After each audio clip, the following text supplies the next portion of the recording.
CJP ഉന്നയിച്ച ആവശ്യങ്ങളെല്ലാം കേന്ദ്രം അംഗീകരിച്ചതോടെയാണ് രാജ്യം മുഴുവൻ യുവാക്കളുടെയും പ്രതിപക്ഷത്തിന്റെയും വിജയാഹ്ലാദം സമരം അവസാനിപ്പിച്ച് വിജയാഹ്ലാദത്തിലേക്ക് അവർ കടന്നത്. ജന്തർ മന്ദറിൽ വലിയ ആഘോഷമായിരുന്നു. സമരക്കാർ ഈ തീരുമാനം, കേന്ദ്ര സർക്കാരിന്റെ തീരുമാനത്തെ വലിയ ആഘോഷത്തോടു കൂടിയാണ് സ്വീകരിച്ചത്.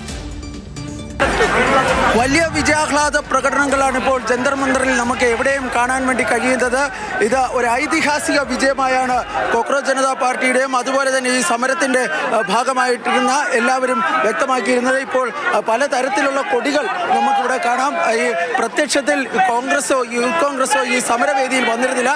പക്ഷേ ഇപ്പോൾ ജന്തർ മന്ദറിലെ വിജയവേദിയിൽ യൂത്ത് കോൺഗ്രസിൻ്റെ പതാക നമുക്ക് കാണാം. നേരത്തെ ഇടത് MP-മാർ ഉൾപ്പെടെയുള്ളവർ ഇവിടെ എത്തി ഈ വിജയാഹ്ലാദത്തിൽ പങ്കെടുക്കുകയും ചെയ്തിട്ടുണ്ട്. ഒരുപക്ഷെ നരേന്ദ്രമോദി സർക്കാരിൻ്റെ അധികാരത്തിൽ വന്നതിന് ശേഷമുള്ള ഏറ്റവും വലിയ രാഷ്ട്രീയ വിജയം എതിരാളികൾക്ക് ലഭിച്ച ഒരു സംഭവമായി ഇതിനെ വിലയിരുത്താം. കാരണം അവസാന നിമിഷം വരെ ധർമ്മേന്ദ്ര പ്രധാനെ സംരക്ഷിക്കുന്നതിനുള്ള ഒരു ശ്രമം സർക്കാരിൻ്റെ ഭാഗത്തു നിന്നുണ്ടായി. പക്ഷേ വിദ്യാർത്ഥികളുടെ ശക്തിക്ക് മുന്നിൽ സർക്കാരിന് മുട്ടുമടക്കേണ്ടി വന്നു. ഇന്ത്യൻ ജൻസി സമരത്തിൻ്റെ ഒരു പതിപ്പ് എന്ന് തന്നെ വേണമെങ്കിൽ നമുക്ക് പറയാൻ വേണ്ടി കഴിയും.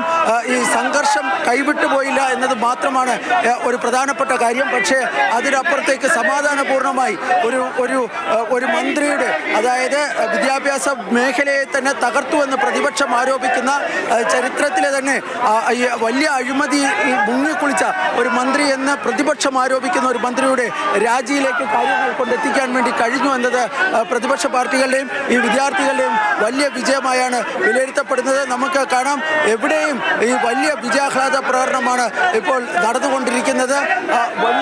ദേശീയ പതാക, യൂത്ത് കോൺഗ്രസിൻ്റെ പതാക, അതുപോലെ തന്നെ വിവിധ രാഷ്ട്രീയ പാർട്ടികളുടെ പതാകകൾ ഒക്കെ വഹിച്ചുകൊണ്ടുള്ള ഒരു വലിയൊരു ആഹ്ലാദ പ്രകടനത്തിനാണ് ഇപ്പോൾ ജന്തർ മന്ദർ സാക്ഷ്യം വഹിക്കുന്നത്. ജന്തർ മന്ദർ റോഡാണ് നമുക്ക് കാണാൻ വേണ്ടി കഴിയുന്നത്.